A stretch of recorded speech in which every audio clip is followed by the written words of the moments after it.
நம்ம எப்பயும் போல் எப்படி இருக்கிறோமோ அதே போல தான் உபவாசம் இருக்கக்கூடிய நாட்களிலும் இருக்க வேண்டும். மனுஷர் காணும்படியாக நம்ம ஒருபோதும் என்ன செய்யக்கூடாது, உபவாசம் இருக்கக்கூடாது.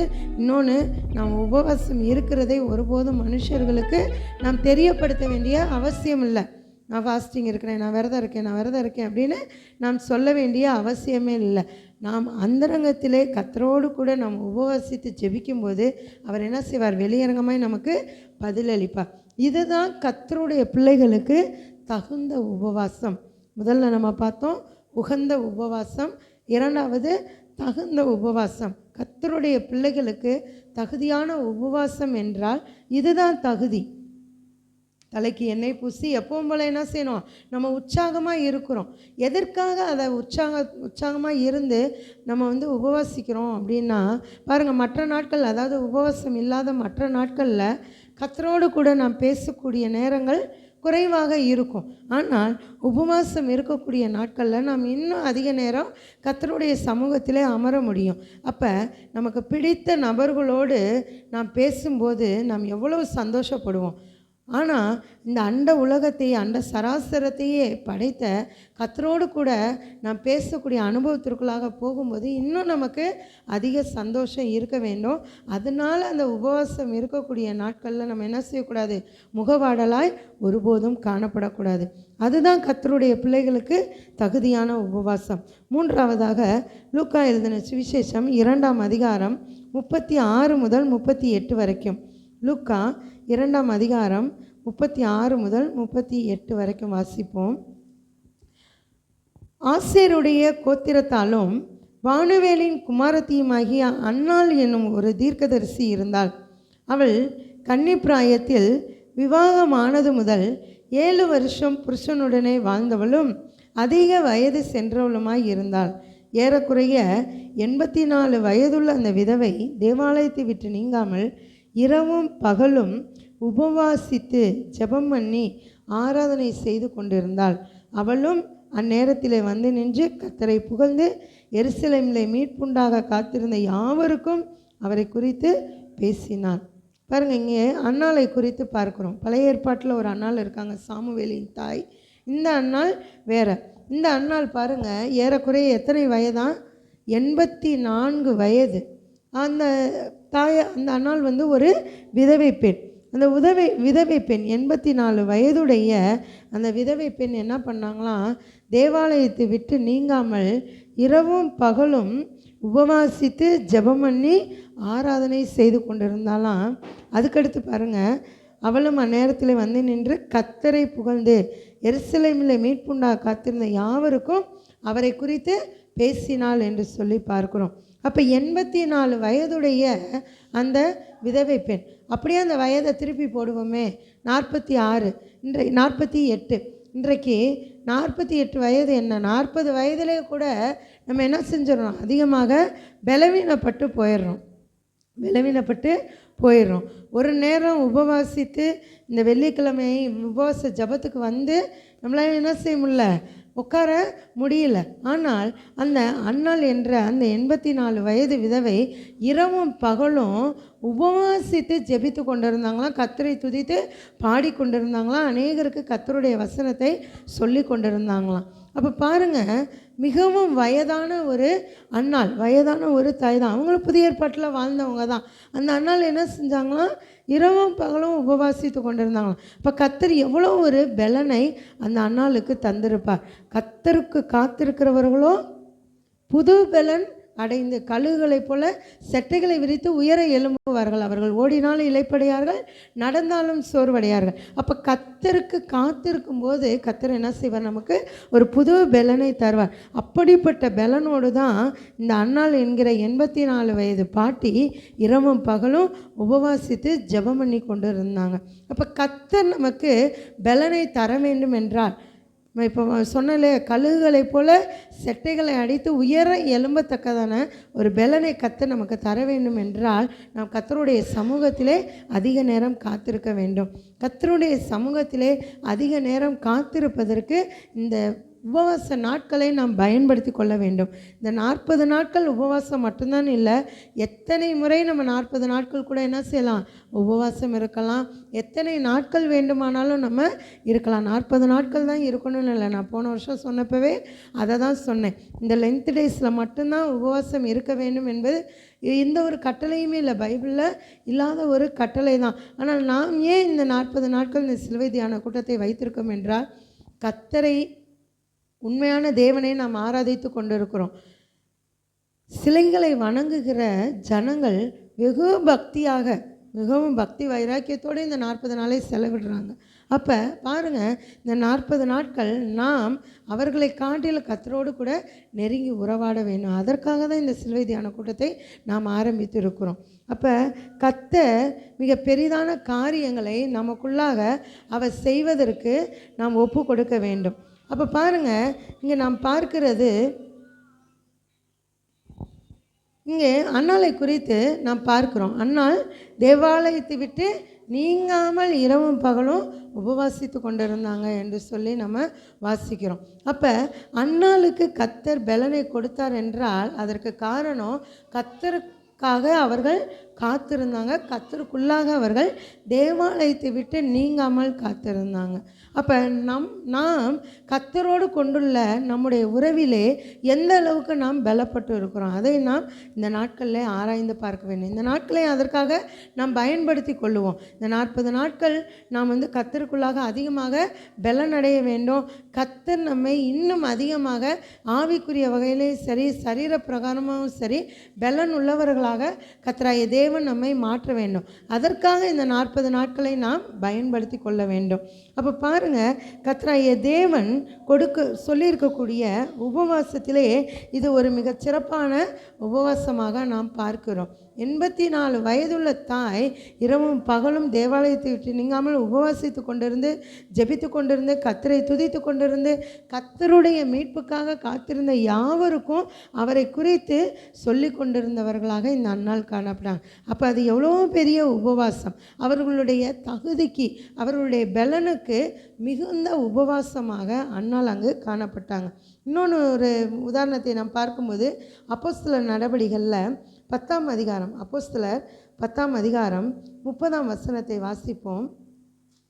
அப்போஸ்தலர் 10:30 அதற்கு கொர்நேலியோ, 4 நாளைக்கு முன்னே இந்நேரத்திலே நான் உபவாசித்து 9ஆம் மணி நேரத்தில் என் வீட்டிலே ஜெபம் பண்ணி கொண்டிருந்தேன். அப்பொழுது பிரகாசமுள்ள வஸ்திரம் தரித்த மனுஷன் ஒருவன் எனக்கு முன்பாக நின்று, கொர்நேலியுவே, உன் ஜெபம் கேட்கப்பட்டது, உன் தான தர்மங்கள் தேவ சந்நிதியில் நினைத்தருளப்பட்டது. இன்னும் நிறைய காரியங்களை நம்ம பார்க்க முடியும். இதில் 1ஆம் வசனம் பாருங்கள். இத்தாலியா பட்டாளம் எனப்பட்ட பட்டாளத்திலே 100க்கு அதிபதியாகிய கொர்நேலியு என்னும் பேர் கொண்ட ஒரு மனுஷன் செசரியா பட்டணத்தில் இருந்தான். அவன் தேவ பக்தியுள்ளவனும் தன் வீட்டார் அனைவரோடும் தேவனுக்கு பயந்தவனுமாய் இருந்து ஜனங்களுக்கு மிகுந்த தர்மங்களை செய்து எப்பொழுதும் தேவனை நோக்கி ஜெபம் பண்ணி கொண்டிருந்தான் என்று சொல்லி நம்ம வாசிக்கிறோம். அப்போ பாருங்கள், கர்த்தராகிய தேவனுக்குள்ளாக உபவாசித்து ஜெபித்த, விசுவாசத்திலே உறுதியாக இருந்த, தேவனுக்கு பயந்த, வீட்டார் அனைவரையும் கர்த்தருக்குள்ளாக வழி நடத்தின, ஜனங்களுக்கு மிகுந்த தர்மங்களை செய்த ஒரு மனிதன் இருந்தால். அந்த மனிதனுடைய பேர் கொர்நேலியு. அந்த மனிதன் வெறும் உபவாசம் என்றால் சாப்பிடாமல் இருந்துட்டு தன்னுடைய வேலைகளை, அவர் யாரா, ஒரு 100க்கு அதிபதி. இந்த இத்தாலியா என்னும் பட்டாளத்திலே 100க்கு அதிபதியாக. அப்போ 100க்கு அதிபதிக்கு எவ்வளவு வேலைகள் இருக்கும். ஆனால் அந்த வேலைகளுக்கு மத்தியிலையும் அந்த 100க்கு அதிபதி என்ன பண்ணாராம், உபவாசித்து கர்த்தரோடு கூட ஜெபம் பண்ணி கொண்டிருந்த, கர்த்தரை நோக்கி ஜெபம் பண்ணி கொண்டிருந்த ஒரு மனிதனாக இருந்தான்.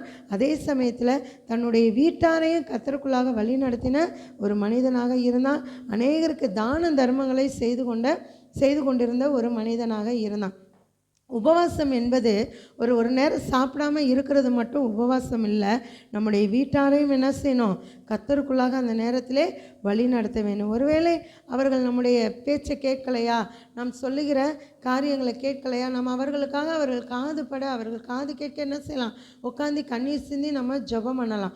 ஒரு நாள் இல்லைன்னா ஒரு நாள் கர்த்தர் என்ன செய்வார், அவருடைய இருதயத்தை திருப்புவார். இங்கே கொர்நேலியோ தன் வீட்டார் அனைவரோடும் தேவனுக்கு பயந்தவனுமாய் இருந்தான் என்று சொல்லி பார்க்குறோம். அப்போ வீட்டாரையும் தேவ பக்தி உள்ளவர்களாக மாற்றுவதற்கு கர்த்தருடைய பிள்ளைகளாகிய, கர்த்தருடைய சமூகத்தில் வந்திருக்கக்கூடிய பிள்ளைகளாகிய நமக்கு ஒரு கடமை இருக்கிறது. அவர்களை கர்த்தருக்குள்ளாக வழி நடத்துவதிலே நமக்கு ஒரு பொறுப்பு இருக்குது. இன்னும் ஜனங்களுக்கு என்ன செய்யணும், மிகுந்த தர்மங்களை செய்ய வேண்டும். நம்மளால் ஆன தர்மங்களை என்ன செய்யணும், இந்த நாட்களில் மட்டும் இல்லை, எப்பொழுது வேண்டுமானாலும் என்ன செய்யலாம், நம்ம செய்யலாம். விசேஷமாக அநேக இந்த 40 நாட்கள் என்ன செய்ய மாட்டாங்க, நான்வெஜ்ஜு சாப்பிட மாட்டாங்க. அப்போ அதில் ஒரு பகுதி என்ன செய்யலாம், இல்லாதவர்களுக்கு நம்ம கொடுக்கலாம், கஷ்டப்படுறவங்களுக்கு நம்ம கொடுக்கலாம். இதெல்லாம் தான் உபவாசம் என்று சொல்லி நம்ம பார்க்குறோம். அடுத்ததாக அதிலே கடைசியில் 2ஆம் வசனம் கடைசியில் பார்க்கும்போது எப்பொழுதும் தேவனை நோக்கி ஜெபம் பண்ணி கொண்டு இருந்தான். 100க்கு அதிபதி தான், அவருக்கும் அநேக வேலைகள் இருக்கும். ஆனால் அவருக்கு எப்போல்லாம் நேரம் கிடைக்குமோ எப்பொழுதும் என்ன செஞ்சாராம், தேவனை நோக்கி ஜெபம் பண்ணி கொண்டிருந்தார் என்று சொல்லி பார்க்குறோம். அந்த கொர்நேலி தான் இங்கே 30ஆம் வசனத்தில் சொல்கிறாரு, 4 நாளைக்கு முன்னே இந்நேரத்திலே நான் உபவாசித்து 9ஆம் மணி நேரத்தில் என் வீட்டிலே ஜெபம் பண்ணி கொண்டிருந்தேன். அப்பொழுது பிரகாசமுள்ள வஸ்திரம் தரித்த மனுஷன் ஒருவன் எனக்கு முன்பாக நின்று, கொர்நேலியுவே, உன் ஜெபம் கேட்கப்பட்டது, உன் தான தர்மங்கள் தேவ சந்நிதியில் நினைத்தருளப்பட்டது என்று சொல்லி சொன்னாராம். கர்த்தருடைய தூதனானவர் அங்கு சொல்லுகிறார், பிரகாசமுள்ள வஸ்திரம் தரித்த ஒரு மனுஷன், அவர் என்ன செய்ய கொர்நேலியுட்ட பேசுகிறார். கொர்நேலியோ அந்த பட்டாளத்தை கவனித்து கொண்டிருந்த போது போய் பேசுகிறாரா, இல்லை தன்னுடைய வீட்டு வேலைகளை கவனித்து கொண்டிருந்த போது போய் பேசினாரா? இல்லை, அவர் உபவாசித்து வீட்டிலே ஜெபம் பண்ணி கொண்டிருந்த பொழுது அந்த வெண்மையான வஸ்திரம் தரித்த ஒரு மனுஷன் ஒருவன் கொர்நேலியோடு பேசுகிறான். பேசுகிற போது அவர் சொல்லுகிற முதல் காரியம் என்ன பாருங்கள், உன் ஜெபம் கேட்கப்பட்டது. நம்ம உபவாசித்து ஜெபிக்கக்கூடிய காரியங்களை கர்த்தர் என்ன செய்கிறார், அப்படியே நமக்கு கேட்டு பதில் கொடுக்கிறவராக இருக்கிறார். ஒருபோதும் நம்முடைய ஜெபங்கள் வீண் போகாது. அவர் என்ன செய்கிறார், அவருடைய புஸ்தகத்திலே அவர் எழுதி வைத்து கொண்டிருக்கிறார். நம்முடைய ஜெபங்கள் என்னென்ன விண்ணப்பங்களை நம்ம இருக்கிறோமோ எல்லாமே அவர் எழுதி வைத்து கொண்டிருக்கிறார். ஏற்ற வேளையில் கர்த்தர் என்ன செய்வார், எல்லாவற்றிற்குமே அவர் பதில் தருகிறவராக இருக்கிறார். சில ஜெபங்களுக்கு உடனடியாக அவர் நினைத்து பதிலை தருவார், சில ஜெபங்களுக்கு லேட்டாக என்ன செய்வார், பதிலை தருவார். அப்போ கர்த்தருடைய சமூகத்திலே நம்ம உபவாசித்து ஜெபிக்கிற ஒரு ஜெபம் கூட என்ன செய்யாது, ஒருபோதும் வீண் போகவே போகாது. அடுத்ததாக பாருங்கள், உன் தான தர்மங்கள் தேவ சந்நிதியில் நினைத்தருளப்பட்டது. ஏழைக்கு இறங்குகிறவன் கர்த்தருக்கு கடன் கொடுக்கிறான், அவன் கொடுத்ததை அவர் திரும்ப கொடுப்பார் என்று சொல்லி வாசிக்கிறான். அப்போ நாம் செய்கிற தான தர்மங்கள், அது ஒருத்தவங்களுக்கு ஒரு சின்ன பிள்ளைக்கு ஒரு இட்லி நம்ம கொடுத்தாலும் சரி, அல்லது ரொம்ப கஷ்டப்படுறவங்களுக்கு, வீடே இல்லாதவங்களுக்கு நம்மளால் ஆன ஒரு வீடு கட்டி கொடுத்தாலும் சரி, அது என்ன ஒரு காரியமாக இருந்தாலும், சின்ன காரியமாக இருந்தாலும் சரி, பெரிய காரியமாக இருந்தாலும் சரி, நம்முடைய இருதயத்தை தான் கர்த்தர் பார்க்கிறார். அப்போ நாம் மற்றவர்கள் செய்கிற தான தர்மங்களை அவர் என்ன செய்கிறார், நினைத்து வைக்கிறார். அதுதான் நம்ம பார்க்குறோம், ஏழைக்கு இறங்குகிறவன் கர்த்தருக்கு கடன் கொடுக்கிறான் அப்படின்னு சொல்லிட்டு. அப்போ நாம் இன்றைக்கு ஏழைக்கு ஒரு சின்ன காரியம் செய்கிறோன்னா அது கர்த்தர் என்ன செய்வார், எப்படியாவது நமக்கு அதை திரும்ப கொடுக்கிறவராக இருக்கிறார். அப்போ கர்த்தருடைய சமூகத்தில் நம்ம உபவாசித்து ஜெபிக்கும் போது அந்த ஜெபத்தை கர்த்தர் அங்கீகரித்து நமக்கு பதில் தருகிறவராக இருக்கிறார். நாம் செய்கிற தான தர்மங்களை அவர் நினைத்து நம்மை ஆசீர்வதிக்கிறவராக இருக்கிறார். இங்கே கொர்நேலியை நம்ம இந்த மிகுந்த உபவாசத்தில் 2 பேரை குறித்து பார்த்தோம், அன்னாளை குறித்து பார்த்தோம், கொர்நேலியை குறித்து பார்த்தோம். அன்னாள் மிகுந்த வயதுள்ள ஒரு பெண், 84 வயது, ஆனாலும் தினந்தோறும் உபவாசித்து தேவாலயத்தை விட்டு நீங்காமல் ஜெபித்து கொண்டு இருந்தான். இந்த கொர்நேலியுக்கு பயங்கர வேலை இருக்கும், 100க்கு அதிபதியாக இருக்கிறவர். ஆனால் அவை எல்லாவற்றிற்கும் மத்தியிலையும் தேவனுக்குள்ளாக அவர் உபவாசித்து, இதுதான் மிகுந்த உபவாசம். இன்றைக்கி என்னால் ஜெபம் பண்ண முடியாது, எனக்கு பலவீனமாக, அப்படி சொல்லாதபடிக்கு இந்த அன்னாளையும் கொர்நேலியையும் நம்ம நினச்சிக்குவோம். அவர்களைப் போல நாம் என்ன செய்வோம்? உபவாசித்து கர்த்தருடைய சமூகத்தில் நாம் ஜெபிக்கும் போது கர்த்தராகிய தேவன் நம்முடைய ஜெபங்கள், நம்முடைய விண்ணப்பங்கள் எல்லாவற்றையும் நமக்கு கேட்டு பதில் தருகிறவராக இருக்கிறார். இது இந்த 40 நாளைக்கு மட்டும் இல்லை, நம்முடைய வாழ்நாள் முழுவதுக்குமான ஒரு உபதேசமாக இருக்கிறது. நம்ம இன்றைக்கு 3 வகையான நமக்கு தேவையான உபவாசத்தை குறித்து பார்த்தோம். முதலாவதாக உகந்த உபவாசம். கர்த்தருக்கு உகந்த உபவாசமாக நம்முடைய உபவாசம் இருக்க வேண்டும். அதை தான் நம்ம ஏசாயாவில் நம்ம வாசம். வஸ்திரம் இல்லாதவனுக்கு வஸ்திரத்தை கொடுக்கறது, பசி உள்ளவனுக்கு ஆகாரத்தை கொடுக்கறது, துரத்துண்டவர்களை சேர்த்து கொள்ளுகிறது, நம்முடைய மாம்சமானவர்களுக்கு நம்மை ஒழிக்காமல் இருக்கிறது. இதெல்லாம் கர்த்தருக்கு உகந்த உபவாசம். அடுத்து தகுந்த உபவாசம். நமக்கு தகுதியான உபவாசம் என்னென்னா, நாம் பண்ணுகிற உபவாசம் மற்றவர்களுக்கு என்ன செய்யக்கூடாது? ஒருபோதும் தெரியக்கூடாது.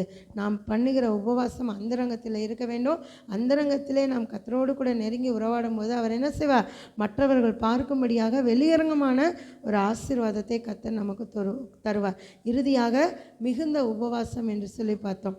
விதவை பெண் தேவாலயத்தை விட்டு நீங்காமல் உபவாசித்தாங்க. அநேக வேலைகள், அநேக பொறுப்புகளுக்கு மத்தியிலையும் கொர்நேலி என்ற 100க்கு அதிபதி தேவனோடு கூட உபவாசித்து தேவனோடு கூட நெருங்கி உறவாடக்கூடிய அனுபவத்துக்குள்ளாக இருந்தார். அப்படிப்பட்ட ஒரு மிகுந்த உபவாசம் நம்முடைய வாழ்க்கையிலும் காணப்பட வேண்டும். இன்றைக்கு 3 காரியங்கள் பார்த்துருக்கோம். உகந்த உபவாசம், தகுந்த உபவாசம், மிகுந்த உபவாசம் என்று சொல்லி இப்படியாக கர்த்தராகிய தேவன் இந்த 40 நாட்கள் சிலுவை தியான கூட்டத்தின் மூலமாக கற்றுக் கொடுக்கக்கூடிய ஒவ்வொரு காரியங்களையும் நம்முடைய வாழ்க்கையிலே நாம் அபியாசப்படுத்துவோம். நாம் உபவாசித்து கர்த்தரோடு கூட நெருங்கி உறவாடக்கூடிய ஒரு அனுபவத்திற்குள்ளாக வருவோம். கர்த்தராகிய தேவன் நம்மை ஆசீர்வதிப்பாராக. இன்னுமாக இந்த 40 நாட்கள் சிலுவை தியான கூட்டத்தின் மூலமாக நாம் கற்றுக்கொள்ளக்கூடிய காரியங்கள் நம்முடைய வாழ்க்கையை மாற்றக்கூடியதாக அமைய வேண்டும். அதுதான் கர்த்தர் விரும்புகிற மிக பெரிதான ஒரு காரியம். கர்த்தர் தாமே இந்த சிலுவை தியான கூட்டத்தின் முதல் நாளிலும் வந்திருக்கக்கூடிய உங்களை ஆசீர்வதிப்பாராக. கற்றுக்கொண்ட ஒவ்வொரு காரியங்களின் மூலமாக கர்த்தர் நம்மோடு கூட பேசி நம்முடைய வாழ்க்கையை மாற்றுவாராக. நாம் ஜெபிப்போம். ஸ்தோத்திரம் கர்த்தாவே, அன்பின் பரலோக பிதாவே, அன்பான தகப்பனே, இதோ இந்த முதல் நாளிலும் நாங்கள் கற்றுக்கொண்ட காரியத்திற்காக நாங்கள் நமக்கு நன்றி செலுத்துகிற கர்த்தாவே. இதோ பரிசுத்த உபவாச நாளை நியமிங்கள் என்று சொல்லியிருக்கிறேன். இதோ நாங்கள் உபவாசம் இருக்கக்கூடிய நாட்கள், அது எந்த நாட்களாக இருந்தாலும் அந்த நாட்களை கர்த்தராகிய தேவன் நீர் எங்களுக்கு பரிசுத்தப்படுத்துங்க தகப்பனே. நாங்கள் உபவாசம் இருக்கக்கூடிய நாட்களிலே பரிசுத்த தேவனோடு கூட நாங்கள் நெருங்கி உறவாடக்கூடிய அனுபவத்திற்குள்ளாக கர்த்தர் எங்களை கொண்டு வரும்படிக்காக நாங்கள் ஒப்பு கொடுத்து ஜெபிக்கிறோம் கர்த்தாவே. இந்த நாளில் நாங்கள் கற்றுக்கொண்ட எங்களுக்கு தேவையான 3 வகையான உபவாசங்களுக்காக நன்றி செலுத்துகிறோம். இதை எங்களுக்கு உகந்த உபவாசமாக கர்த்தர் அப்பா நீர் கொடுத்திருக்கக்கூடிய காரியங்களுக்காக நாங்கள் நன்றி செலுத்துகிறோம். கர்த்தருக்கு உரிய பிள்ளைகளாக நாங்கள் நடக்கணும் தகப்பனே. எங்களுக்கு தகுதியான உபவாசத்தை நாங்கள் மேற்கொள்ள கர்த்தர் எங்களுக்கு கிருபை செய்யுங்க. மிகுந்த உபவாசத்தினாலே நாங்கள் உம்மோடு கூட இன்னும் நெருங்கி கிட்டி சேரக்கூடிய ஒரு அனுபவத்தை கர்த்தர் எங்கள் ஒவ்வொருவருக்கும் நீங்கள் தந்து வழி நடத்துங்க. இந்த 40 நாள் தொடர்ந்து ஒவ்வொரு நாளும் கர்த்தர் ஆசீர்வதிங்க தகப்பனே. இந்த தொடக்க நாளை ஆசீர்வதித்த கிருபைகளுக்காக உமக்கு நன்றி. மீதம் இருக்கக்கூடிய நாட்களை உங்களுடைய கருத்திற்குள்ளாக ஒப்பு கொடுக்கிறோம் அப்பா. வர தடைப்பட்டிருக்கக்கூடிய பிள்ளைகளை நீ நாளைய நாளிலிருந்து நீ கூட்டி வரும்படிக்காக நாங்கள் ஒப்பு கொடுத்து ஜெபிக்கிறோம். நாங்கள் உபவாசித்து ஜெபிக்கக்கூடிய எல்லா காரியங்களுக்கும் கர்த்தர் எங்களுக்கு நீங்கள் பதிலை தாங்க. நாங்கள் எங்களால் ஆன மட்டும் மற்றவர்களுக்கு தான தர்மங்களை செய்து உங்களுடைய சித்தத்தை நிறைவேற்ற கர்த்தர் எங்களுக்கு கிருபை பாராட்டும்படிக்காக நாங்கள் ஒப்பு கொடுத்து ஜெபிக்கிறோம். இயேசுவின் நாமத்தில் ஜெபிக்கிறோம் எங்கள் ஜீவனுள்ள நல்ல பிதாவே, ஆமென்.